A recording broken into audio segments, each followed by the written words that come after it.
এখনের এই ভিডিওটা হচ্ছে সম্পূর্ণ কিউএমএস এর জন্য। আমরা জানি গার্মেন্টস এ কিউএমএস একটা বিগ পার্ট, যারা কিউএমএস আছে তাদের জন্য হচ্ছে এখনের ভিডিওটা। এই যেমন একটা হচ্ছে অ্যাকিউএল চার্ট, এটাকে বলে যে অ্যাকিউএল চার্ট, অ্যাকসেপ্টেবল কোয়ালিটি লেভেল।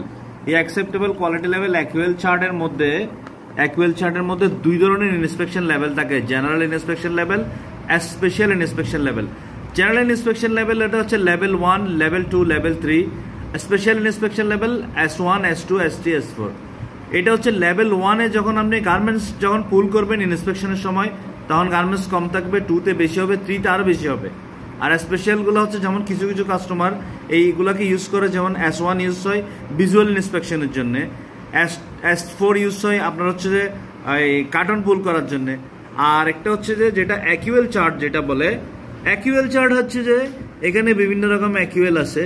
অ্যাকিউএল একদম এই যে শুরু করে যে দেখেন 0.65 থেকে শুরু করে একদম 1, 1.5, 2.5, 4, 6.5। হ্যাঁ, তো এখানে হচ্ছে যে এবার আসেন যে এই অ্যাকিউএল চার্টের মধ্যে এইরকম একটা লেখা দেখবেন, NSI SQ স্ট্যান্ডার্ড Z1.4। এটা কোত্থেকে আসছে শব্দটা? NSI শব্দের মানে হচ্ছে আমেরিকান সোসাইটি ফর কোয়ালিটি।